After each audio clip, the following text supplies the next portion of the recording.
A little while ago, I had the idea that I wanted to sell t-shirts with life coaching quotes like, a mind is a terrible thing to waste. I had no idea where to get started. That's why I'm so glad that I found Shopify. Shopify is the commerce platform revolutionizing millions of businesses worldwide. What I love about Shopify is how no matter how big you want to grow, Shopify gives you everything you need to take control and take your business to the next level. Sign up for $1 per month trial period at shopify.com/transform, all lowercase. Go to shopify.com/transform to take your business to the next level today. Welcome back to the Transform Your Mind to Transform Your Life radio, podcast, and television show. I'm your host, Life Coach Renee Young, and sitting in the guest chair today is Figs O'Sullivan.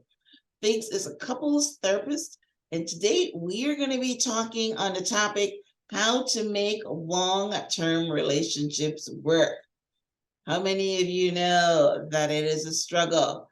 Two people coming together with different personalities, and yes, there's some strategy to having happy, healthy relationships. So that's what Fig's specialty is, and we're going to be talking about that today. So definitely stick around. Welcome, Figs. Thank you so much for having me on your show. I'm so excited to be here. Yes, I'm excited to talk to you too, because I love talking about relationships. Of course, I'm in one, so Nice. any bit of help that I can get is Right. great. All right, well, listen, let me give you guys a brief introduction to Figs. Figs O'Sullivan is a licensed marriage and family therapist, certified in emotionally focused therapy, and the founder of Empathy. Figs is a passionate entrepreneur driven to change lives for the better. He strives to interact with the clients as fellow travelers on life's journey, allowing them to easily dive deeper into their stuff with his down-to-earth philosophy. Figs has spent years working with frustrated couples at crossroads in their relationships. They want to make things work, but they're stuck in what Figs calls their waltz of pain, which is what led him to create Empathy. Inspired by attachment theory, improvisational dance and theater, experimental psychotherapy, and EFT, Empathy provides fun, effective, and simple solutions to help couples stop fighting and snuggle more. I love that. When I see the word snuggle, then it brings up, what we're talking about. Right. Long-term relationships got work, that you got snuggling time. I Right. love that. All right. Yeah. Well, I always like to start off the show with an introduction to your story thing. So tell us, what made you want to become a marriage and family therapist? How did it started for you? Yeah, thanks for asking. So I wanted to become a marriage family therapist, primarily, which, is true for many therapists, as I am a wounded human being. I grew up in a home with an alcoholic father and a heartbroken mother. And so I just had a lot of, pain, anxiety, shame, sadness, grief as a kid, fear. And what really mattered to me was being part of a family unit. It was the most important thing. And I didn't get to have it as a kid. And I wanted to be able to have it as a grown-up. It wasn't that easy to create it for myself as a grown-up. And so I started on a journey of my own healing. In my 20s, early 30s, I moved to Esalen. I don't know if your listeners are familiar with Esalen, but Esalen is it used to be referred to as the Harvard of the human potential movement. It's actually, if anyone is familiar with the show Mad Men, it's where, you know, the main character at the very end of the show, like he ends up in that hippie retreat place in, you know, What city or country is it in? Because I'm totally oh, it's lost. in California, It's Big in Sur, California. All California, right. right? It's in the wilderness in California, like, you Okay. know, All right. ocean, natural hot springs, people Mm. from all over the world coming to like trying to heal their pain, right? Oh. And so I was very lucky. I got to live there. And I think of Esalen as a third parent. And so I got to start to actually tolerate being with myself, feeling my feelings, and witness master therapists, facilitators of transformational experiences, you know, just from all over the world come and do amazing work. And I could never imagined I was going to one day be able to do it myself. I always thought they were like magicians. I'm like, man, these people are amazing. Wow. So I didn't even think about I one day would be the, you know, facilitator of transformational experiences myself. But then eventually I went back to school, like to become a therapist. But, you know, I couldn't give up all the business stuff because you know, I have that big fear thing inside me, right? Like I got to keep making money. And so yeah, I found a program where I could study to be a therapist on the weekends and keep working and pay for college, right? Because, you know, I'm scared I'll end up homeless, right? But and then the first time I ever sat with a client, right, and then a couple, like I just loved it. I just loved it. And so it really is just being kind of then just like a train, like I still have all that I was a stockbroker originally when I came to America in 93, 94. And so I still have all of that drive, like in sales and marketing and stuff. And now I just happen to be able to help people love each other. Right. And, you know, what an amazing thing to get to make a living doing, right? Like helping people love each other. It's like, it's amazing. So, yeah, I can't believe that it's any fun in the beginning, but when you see the results in the end, it's very rewarding because I'm pretty sure that when people come into therapy, they're like over here, right? And then your job is to bring them back here where they're snuggling and enjoying being together and actually liking each other again. Because so it's very rewarding. It's almost, you know, like me when I help clients as far as coaching, you know, one of my biggest things in coaching is change the way you think of a thing, and the thing you think of will change, or look at the thing. So, you know, in coaching is all about changing your perception of something. And I love it when I'm able to do that for clients. Right. Huge. Absolutely. By the way, exact same. The first hurdle is shifting people's perspective on what's happening between the two of them. And this is like at the most basic level, right? That when a couple comes to see me, they have two different perspectives of what's happening. And most of the time, not always, those two perspectives could be summed up as one person's perspective is the other person is messing up and they need to change some stuff to make things better. And then, of course, the other person is their partner, spouse is like, thank you very much for that opinion. Because actually, funnily enough, I think you're the one messing up and you need to change a few things. I can just imagine that. Oh, yeah. And so some of them say that very politely, and others throw lethal weapons at each other, right, from across the room.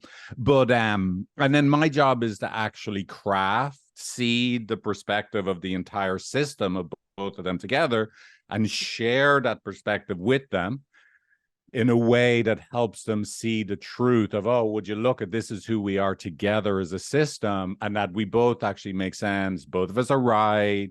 Both of us are getting hurt. And both of us act in ways that actually really do hurt the other person. And when they can then live deeply inside of that perspective, then their limbic systems, their nervous systems calm down, right? They're not actually living with like a crocodile and a stone. They're actually two little kittens or two little puppies that are just hurting. and then we can start snuggling.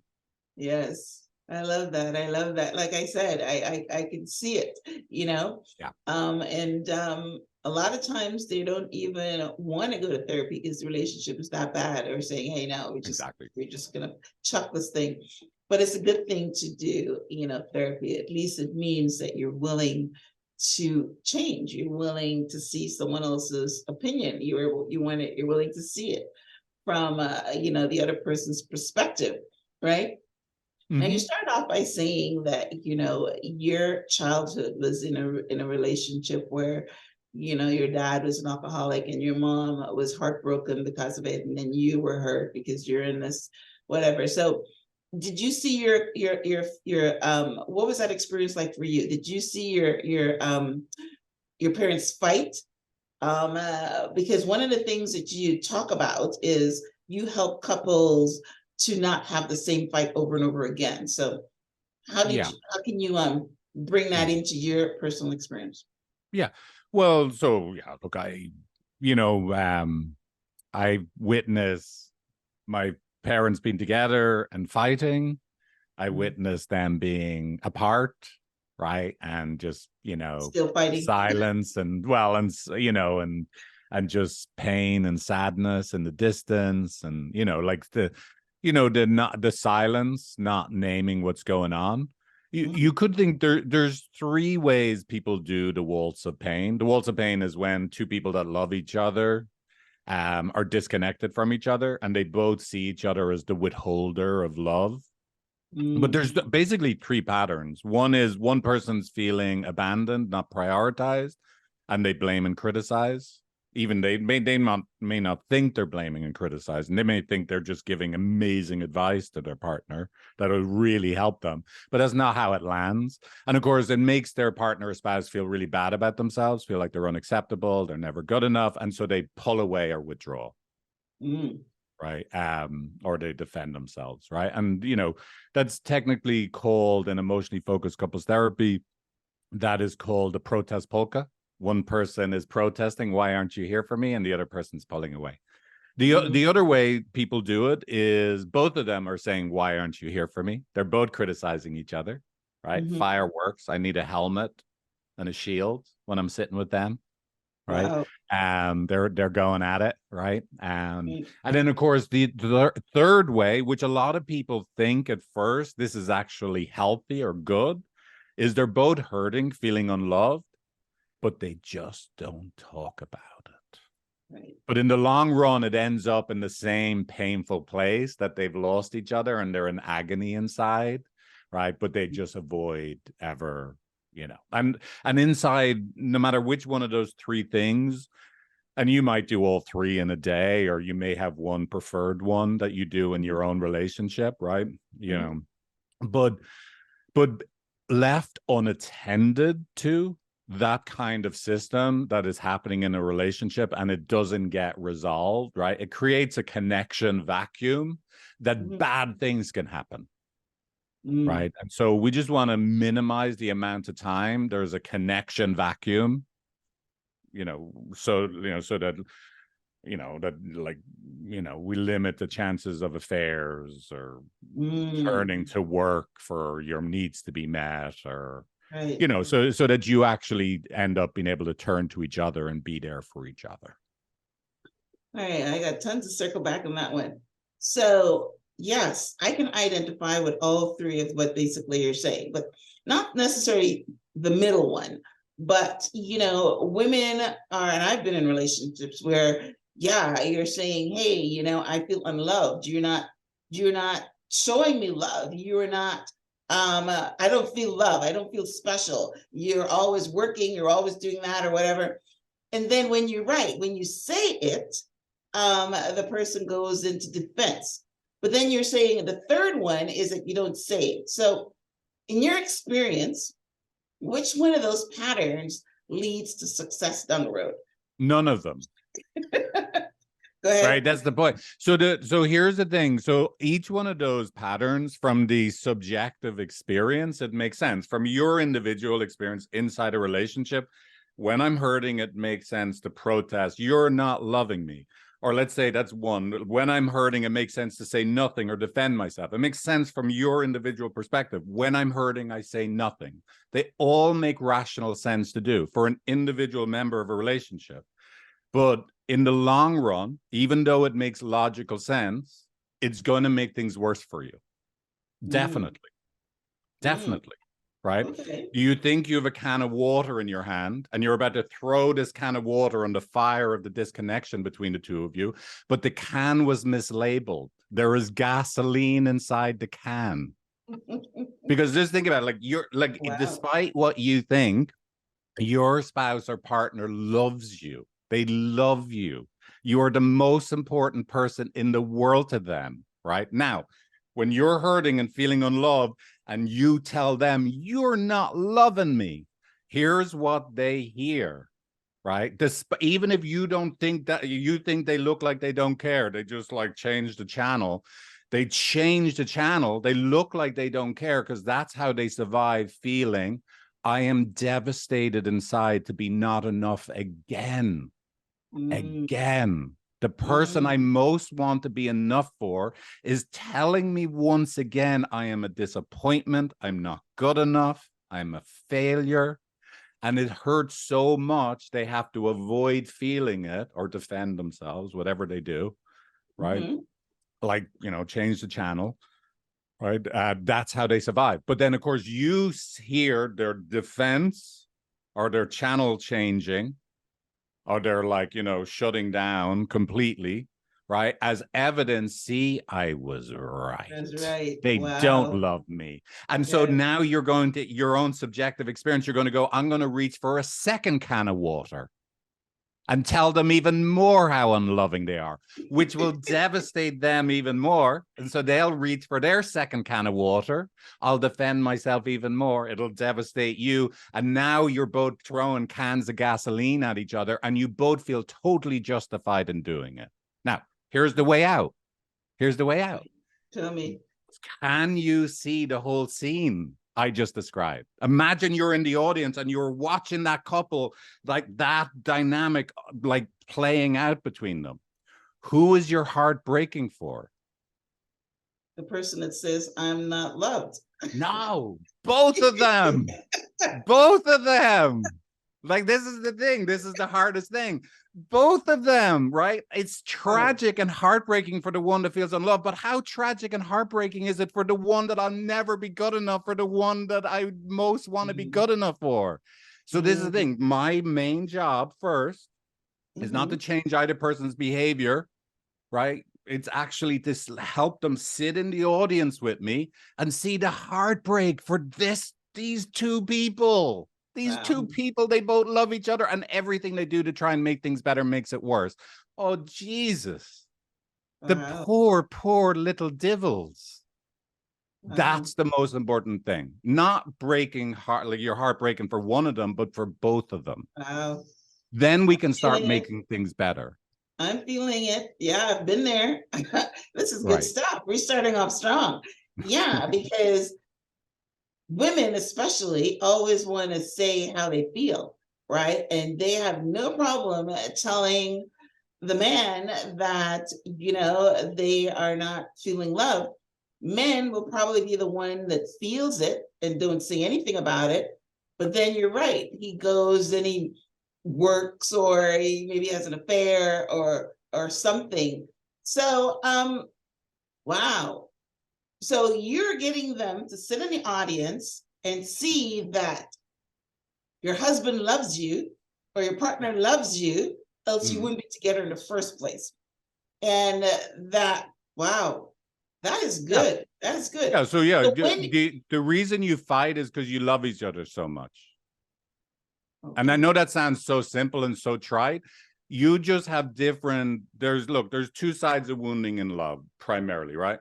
I long to know you're here for me. I'm important to you. I'm a priority to you. And like, it's us. It's about us. Like, I just want to be you and me together in a cocoon. And I can never get enough of it. And look, in a heterosexual relationship, for sure, most of the time, right? It's the woman that feels that way, right? Let's just talk about it, right? They Right. not always, right? And the other side of wounding in love is I'm not good enough. I'm going to be rejected. I'm unacceptable. Me being me right now is not enough. There's more I have to do to reach enoughness, right? Those two people get together most of the time. And so when you're hurting and you think it's a great idea to let the other person know the way they're failing to make me feel loved, you rubbed up against their deepest pain inside, where I'm being told I'm unacceptable, I'm not good enough again. And they then deploy their defense strategies that they've been doing all their life to make sure they don't feel the brunt of that pain. So they look like, what? What did you even say? I didn't even hear. They do that even if they don't consciously realize themselves, because it hurts too much to really hear what you're saying. Now, it hurts too much you now to look like they don't care when I just pleaded with them, can you see my feelings? And so you now double down. You give them even more information about, can I curse? I don't know if I can curse. No cursing. Okay, I won't curse. I'm Irish though, so you have to know I'm going to work really hard on no cursing. But okay, but you now will give them more evidence that you are really a disappointment. Thinking like, again, not because you're bad, but you think this will actually help them, right? And they will defend themselves or give you more space, not because they're bad. They actually think this will lessen the disconnection. So sad for both those people. Heartbreaking. Yeah, so I'm gonna put a pin here for a minute because I know this is what's happening everywhere, right? Yeah. I've been through it several different times myself. So communicating that you're not feeling love is bad. The person that's feeling that I can never please this woman, because that's exactly what they say, I can never please this woman, is feeling not good enough. So not a whole bunch of people are going to come to you because where this is a worldwide podcast. So someone that's at home and it's in this situation, what do you tell them to do? Well, yeah. So here's the steps to break it down in steps, right? The first thing is you have to see that it's a systemic problem, not a me or a you problem, and that's the perspective shift, right? Like when you're in your relationship, you're playing your character like so good. You're like, the Meryl Streep of like, I am so good at being unloved and telling other people how they're not loving me. Your partner or spouse is like the Daniel Day-Lewis of, this isn't fair, I can't make him happy, I'm going to defend myself or not talk, right? And let's say I'm Steven Spielberg that you hire to like, hey, could you direct this scene? And then I'll say, can both of you, Meryl Streep, Daniel Day-Lewis, right, whoever your favorite actor and actress is, right, can you come sit and look at this whole scene and feel the tragedy for both people? So now we are leaping now from so we got to see the perspective of both of them and see the tragedy of the scene. When you leave the movie or you leave the play, you go, oh my God, I love those two people so much. They both loved each other and everything they tried to do made things worse. Oh, those poor devils. I want to hold both of them. That's the experience. I have to make them have that experience. So go find someone that has that bird's eye view, that directorial view of, and can actually see what's happening between both of you and can present it to you passionately, can feel it and reenact it for you so you see yourselves and can feel your heart break for yourself and your spouse. Right? If we do that, then now, this is the interesting thing, now we can do what both of you would have loved to do first. Now we can help, let's say we can help, like in the example, right? We can help the woman that feels heartbroken, no matter what I do, you're not there. I don't feel you love me. We can help them share that now in a way that their partner could actually hear it, because now they're no longer under threat of not enoughness, and they could actually be there. I'm here now. Can I love you now? Can you see? And then that person could, I'm going to actually let you love me now. And then I have to sit there and watch while they hold each other and cry. Oh, wow. And then the next week we can do it the other direction. The person that like, I always worry I'm not enough for you. And their partner, hey, I'm not criticizing you now. Do you see that you're enough for me now? And they dare to let it in. And now they hold each other and I have to give them more tissues because there's snot and like tears and Yeah. And then the next week we look back and we say, did you see what you just did? Look what you just did. You guys love each other so much. You love each other so much. And we do a 3-way fist bump and we say goodbye. Awesome. All right, I'm still here. So at no point in time, let's say the woman feels unloved because her partner is not doing certain things. So at no point in time do you tell the partner to do things to make the woman feel loved? Well, so let's break down where all this comes from, right? Attachment theory is the best theory we have of where love is. Right. We all need to be emotionally bonded from the cradle to the grave, right? Let's say there's 2 sides of wounding and love. Are you there for me? Am I enough for you? They're the 2 questions, right? When you're hurting and feeling unloved and you tell the other person, these are the things you're not doing right, right? And you need to do them. And then you go find a therapist and you say, therapist, figs, you tell them to do those things, right? Just for a moment, I know like your spouse is a grown person, but I want you to remember, when it comes to love, we're all still babies when it comes to love. Our primary need is to be emotionally bonded because we will die. We will be eaten by a wild animal if we're not loved. You could be born in a wonderful warm room with loads of food, right? And you will still die if there's not a good enough other on the other side of your birth, right? So so just imagine for a moment your spouse is they're just really little. They're just a little kid inside, no matter how big and tough they look to you, right? They're just little, which they are when it comes to love. And they're hurt. They're like, they want more than anything to be good enough for you. And you tell them, you go, hey, you just did your homework. You got 5 out of 10. This is not good enough. I need you to do better at your homework. I told you yesterday. I told you the day before that. When are you going to get better at homework? When? I have pretty understandable expectations that you will be getting 8 out of 10s. And until you're getting 8 out of 10s, you go to your room, young man. Now, listen. I don't know about you, and you listen, if that's your gig, that's how you think you motivate people, not just you, right? But listeners, right? You go for it. But I don't think it works with most people. They will defend themselves, they will collapse, they will give I ain't doing no homework anymore. That's the end of me doing homework for you. I'm off to watch American football every Sunday on the couch.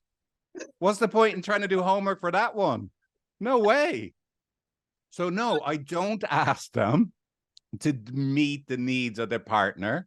I help them both understand, listen, that's devastating. To be on the receiving end of what you do when you're hurting is devastating. Now, but by the way, I will help him in this example, right? I will help him see how devastating it is for you, right? Or the woman in this example, to be on the receiving end of how you survive when you feel there's no way to be good enough. When you don't try and show up, when you defend yourself, when they're genuinely, validly hurting inside, it is devastating to be on the receiving end of that strategy to survive. Yeah. Again, punchline, look how devastating this is for both of you. Because remember, that's always to get them back in. This is devastating for both of you. And it's only happening because you love each other. Wow. I love it. I learned so much from there. I will definitely, because I'm one of those ones to tell my husband what he's not doing. Yeah. Hey, and by the way, look, and this may be a bit too nuanced right now. Yes. Look, your protest, when you're feeling love and you protest not feeling love by going, hey, you're not here, that's actually really important, right? So I know this is going to sound like a contradiction. You protesting not feeling loved is really important because here's what it does. It gets him in touch with his not enoughness. And now he's going to cover up his not enoughness by defending himself or going, oh, I'm all foul. I'm no, whatever, right? Whatever way he does it. Or they can say sorry. Oh, yeah. Well, he's going to placate, right? Sorry. Yeah, no, okay. But whatever. But it's still not a moment of connection, right? You protesting is good because it kicks off your cycle and it gives us an opportunity to see, would you look how we're both hurting and we're both protesting hurting, and it's only happening because we love each other. If you think like you protesting hurting in and of itself is good because now he will eventually just show up and get his act together, that's not good. If it's like my protest is necessary because his strategy to survive and not feel as hurt inside is to stay in lukewarm water forever and never notice there's a problem. You helping him notice he's hurting inside by your protest actually is an essential step to get to this fertile ground where we could both be hurting together and find each other where we need each other the most. So I'm not telling you to stop protesting, but we do need you at some point to see the way you protest hurting is devastating for your partner or spouse, even if you don't think so, because they love you so much. They just have a different way of surviving hurting and love than you do. Yes. Again, I listen, I'm so in tune with the universe. I don't know why I started off by saying that change the way you look at the thing and the thing you look at will change. Yeah. And a lot of times when there's problems in a marriage or a relationship, I can only talk from a woman. I'm not sure about the men, but the woman's thinking that, hey, you're not into me no more. You don't love me no more. But here you're saying, yes, your partner loves you. Maybe, yeah, I like what you said, stay in lukewarm water. Yeah, exactly. I love that. Yeah. He loves you, and it just hurts so much to be a disappointment. And by the way, just think about it. If we just looked at it rationally, I'm hurting and you are not loving me. What is it like to be on the receiving end of that? That is by definition, you're letting the other person, the way you are right now is not good enough. That hurts. And so it's rational that someone does something to move away from that pain, defend themselves, shut down, say, well, you're not all that either, right? They're gonna say exactly something. What they do. Yes. Exactly. Yes, which of course is going to hurt you. You're going to feel more in love, and now you are going to double down. Well, this isn't, I'm not the only person that thinks you do this. My mother's told me too, right? Now you're going to really, put a 10x on how bad you made them feel the first time. And of course, they'll do a 10x. They'll go, oh my God, you're never, ever happy. They'll now 10x their defense or throw back at you. And again, what's the punchline? How tragic for both of you. Both of you love each other. Both of you are hurt. And both of the things you're doing are making things worse. Wow. That's the way out. That's the way out. Yes. Such a great perspective. And I love it. Which is why, I love doing the show. I love talking to people because right off the bat, I have to stop doing that. But anyway, all right. No, it's good. So if you were going to say there's a secret to making long-term relationships work, what would you say is the secret? Is it one, that same, what we're talking about now about communication as far as being the director and not being in your own pain? Or is there more to it? I mean, look, there's so many different things, right? That, the first, to be able to see our problems are a systemic problem, not a me or a you problem. That's probably the most important thing. But of course, locked inside of that. So there's two primary things. I know you asked for one. There's two primary things. You're human beings, right? Because you're human beings, it means your primary need is attachment, emotional bonding. Attachment theory is the most solid theory in all of psychology. You've got the most research evidence backing it up. And this is where, look, because we're useless when we're born, right? Other mammals are up and running around. We're useless for years. Yeah. Your body is built to make sure someone's there for you and that you're enough for them. And when your body, your brain, right, detects they're not there for me, or it looks like they're disappointed in me, it is hugely threatening to your entire system, your physiology, everything. It is a huge threat, even if you think it's not that big of a deal, right? And so you activate fight, flight, freeze, placate. Fight would be give the other person advice, tell them what they're doing wrong. Flight would be I'm off watching football, I ain't getting involved in this, right? We know what freeze is, right? Say nothing. Whatever you do, say nothing, right? And then, right, we know, then placate. Oh yeah, no, I'm sorry. Oh yeah, I'll be good next time. Right, right, Or the other side, like, yeah, what would you like for dinner? While my heart is breaking, not feeling important to you, right? Like, but look, you're going to do one of those four things, right? But it's only happen, which of course will hurt your partner and it'll kick off them doing some version of one of those four things. But it's only happening because you love each other so much. Your primary attachment figure is no longer your mother, fingers crossed for both of you.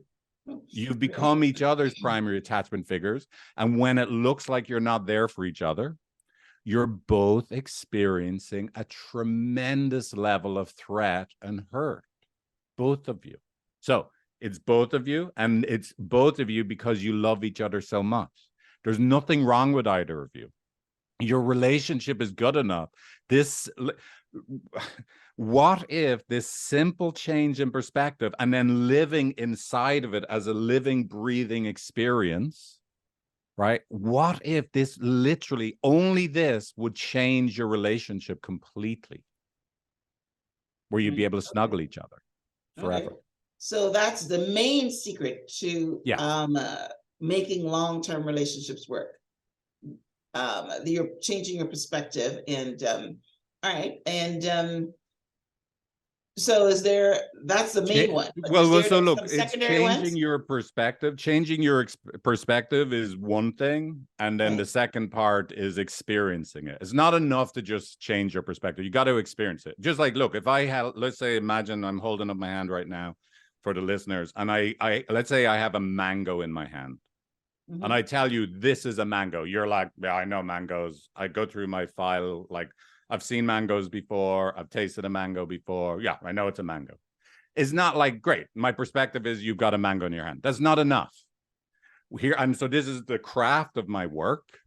The craft of the work is I have to now go from this is a mango to help you eat the mango right now.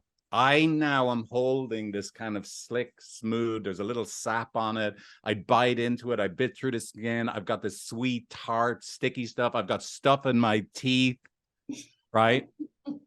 And then I go, oh, now I know a mango. Now I know a mango. So perspective shift, it's both of us, and it's only happening because we love each other, right? This is a mango. Big deal. The real change happens where, oh, wow, I'm feeling it. I'm feeling it in a living, breathing moment of time. We are feeling it together. I'm actually hurting, and that's why I criticize you, and you're hurting, and that's why you defend yourself. Oh my God, my heart's breaking for both of us. You come here. No, you come here. Right? We have to have that experience in a living, breathing moment of time. That's what changes everything. Because that living, breathing experience in time goes back into the filing cabinet of all your past hurts, and it infects all the files in the past, and it changes all of your future moments. So the real secret is we have to have an experience that is transformational. Yeah, yeah, yeah, yeah. And that's, you call your company empathy. So you're teaching your clients to have empathy for each other. I think that's what you say. Exactly. Yeah. How you help couples to get to a place of empathy. So is the place of empathy what we're talking now, or does it go deeper?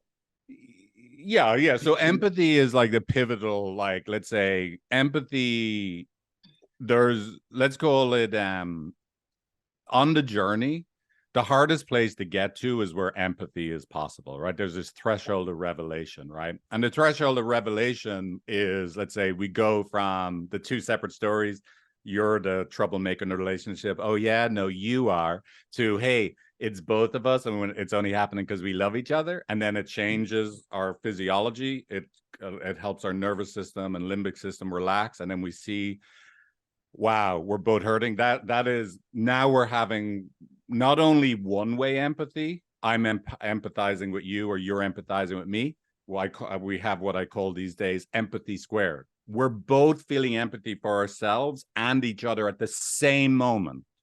So we want to have an empathy squared experience. It literally up levels a human being. Like, it literally is like going from being a two-dimensional being to a three-dimensional being, Like, Wow. what? I'm hurting, you're hurting, and we both care about the way we're both hurting, and we both see the way we both hurt each other all at the same time. That's the experience. That's an empathy squared experience. We got to have that. If we have that, now, like I was saying, now we can do all the deep repairs of the hurts in the past. We can love each other. We can work on our sex life. We can, work on so what are we going to do about the way we both spend money differently? But we that empathy squared experience is that's the pivotal first big transformational moment in the journey.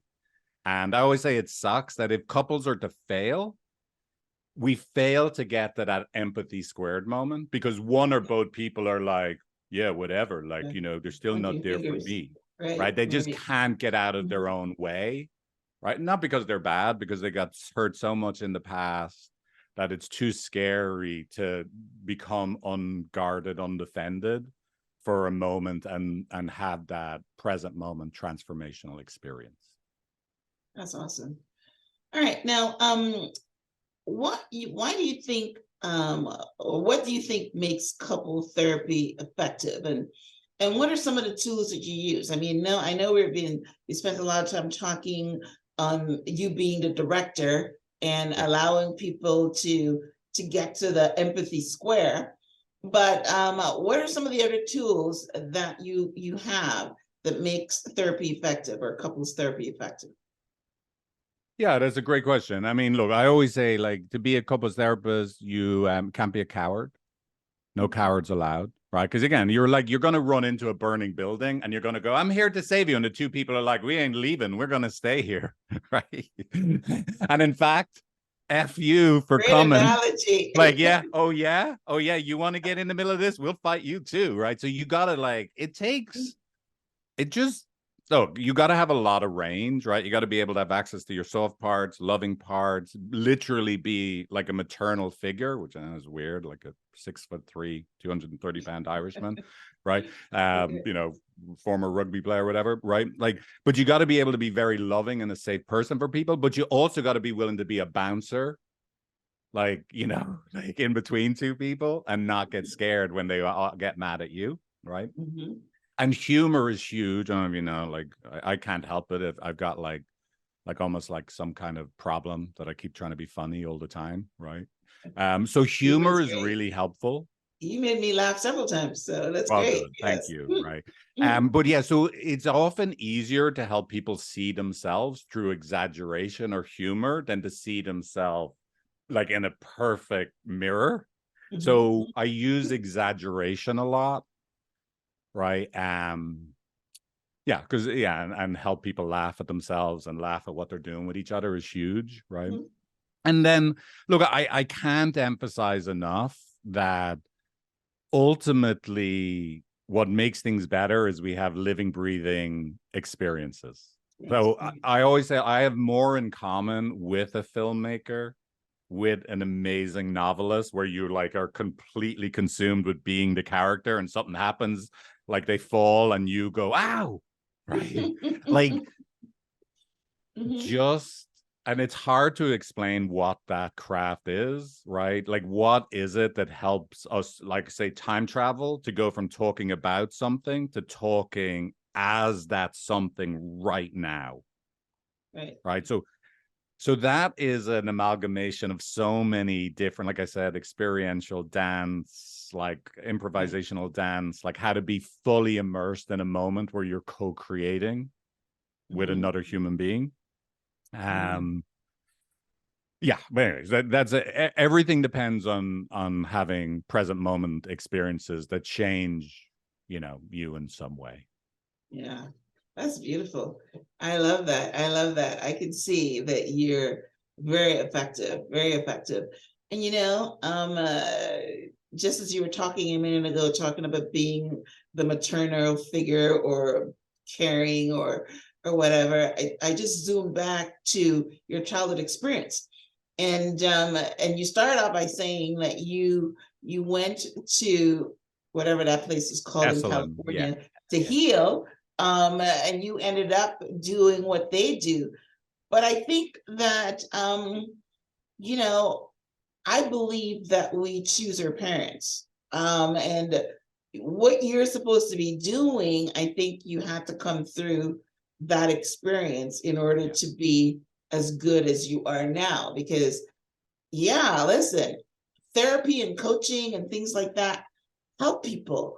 Because what happens, I start off by saying that we go into a relationship and two of people are different, and one person is pulling and the other person is pulling, and they never can seem to understand how to make this dance work.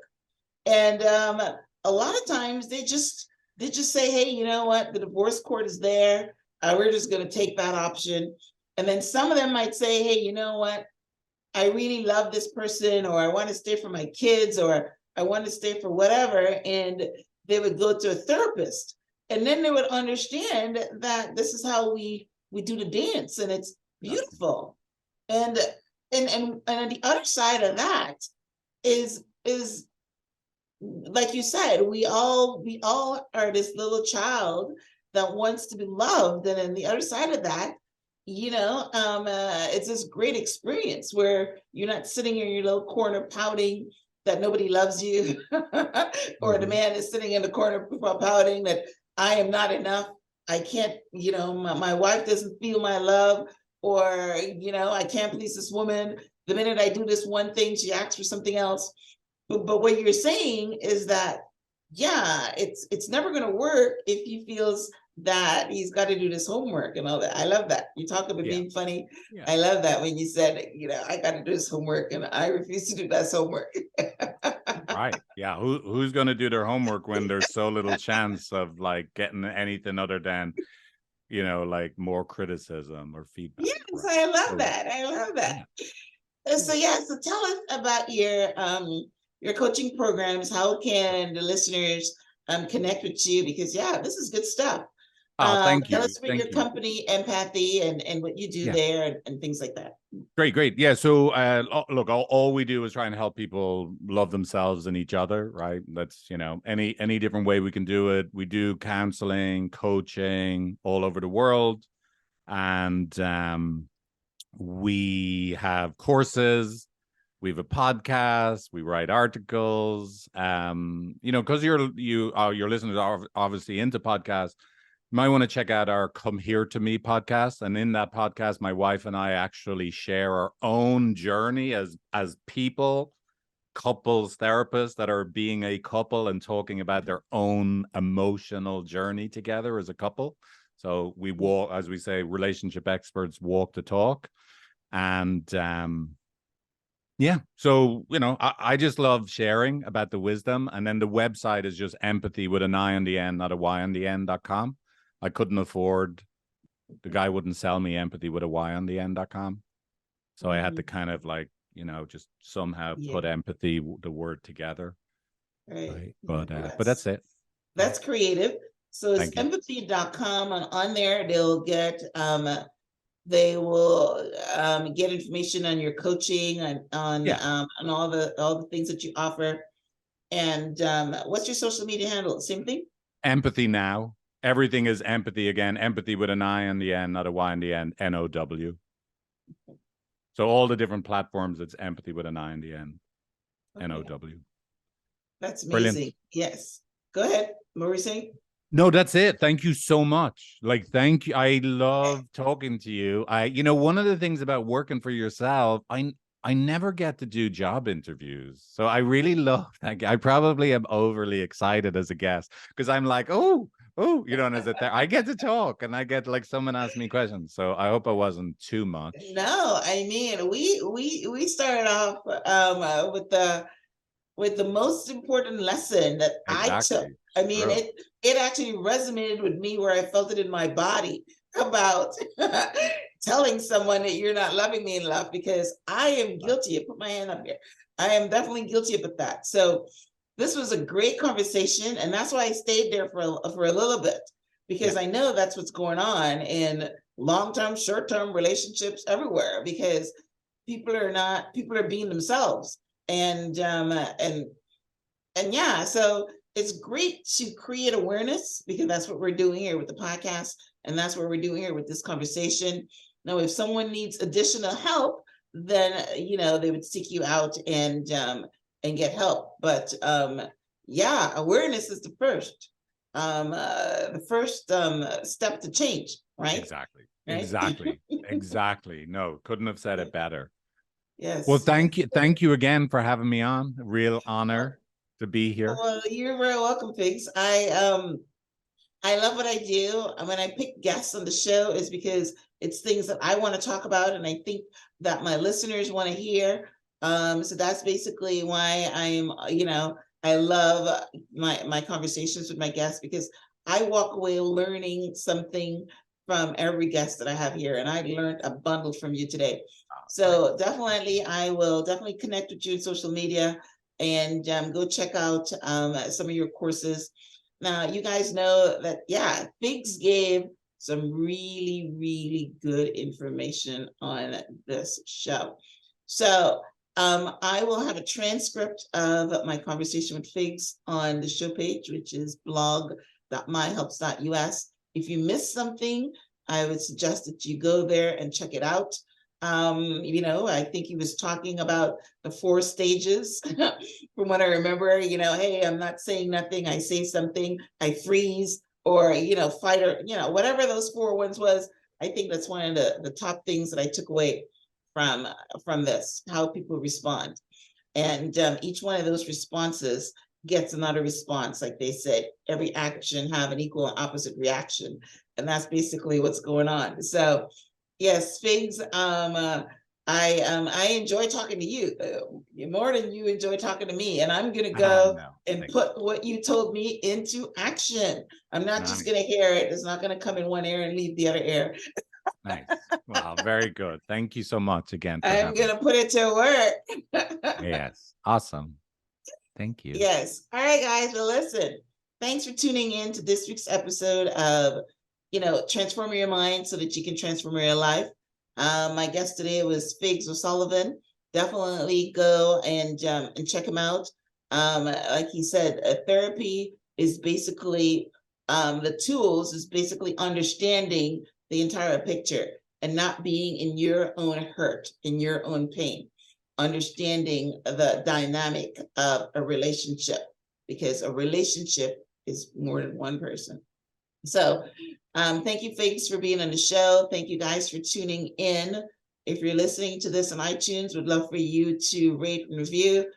If you're listening to this, if you're watching this on YouTube, we'd love for you to subscribe and keep coming back every week for spectacular guests like this one. Thank you, Figs. Thank you guys for tuning in. And until next time, namaste.